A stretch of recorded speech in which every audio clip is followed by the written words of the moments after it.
And Memorial Day is a time that we set aside as a nation to honor, mourn, and celebrate the lives of our nation's fallen military. It's also a reminder of the struggles many living veterans continue to face in this country and here in mid-Missouri. As KOMU 8's Evie Allen reports in A Brighter Tomorrow, from mental health issues to homelessness, there is hope. The sound of laughter fills this kitchen at the Welcome Home Center in Columbia. But behind those smiles, you'll find the efforts to help struggling veterans. We see a lot of compound, kind of layered barriers. And so it's our job to sift through that and figure out what it is these veterans need. Welcome Home's vision is to end veteran homelessness through services at the shelter. But they often see other issues like lack of transportation, no employment, substance abuse, mental health struggles, and physical disabilities. Being in combat, seeing, traumatic, things, and, some of it could just be, being in the military and being away from home all the time.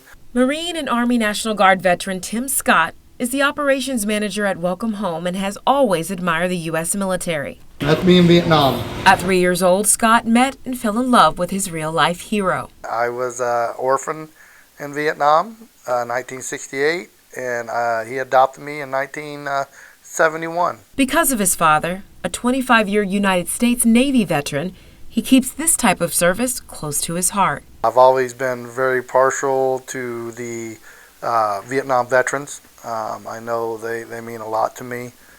My father and I had a special bond. And Scott joined the Marine Corps in 1988, only a year out of high school.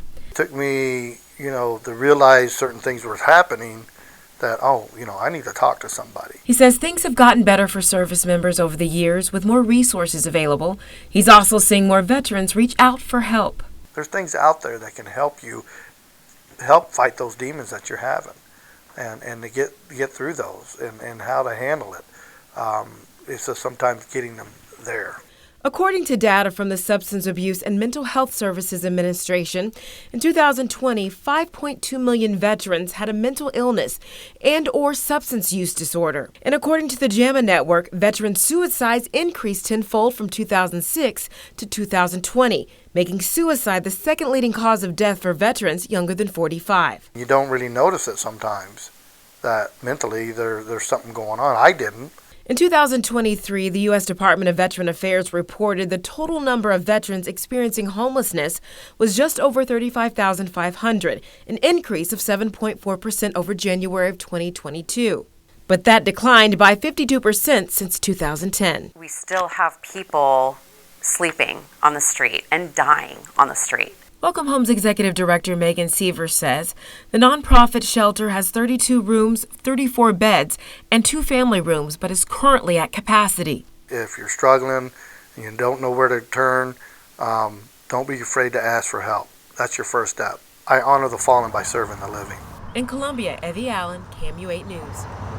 And if you are a veteran or know of a veteran in crisis, you can contact 988 for the Suicide and Crisis Lifeline. To learn more about services at Welcome Home, go to our website and look for this story at KOMU.com.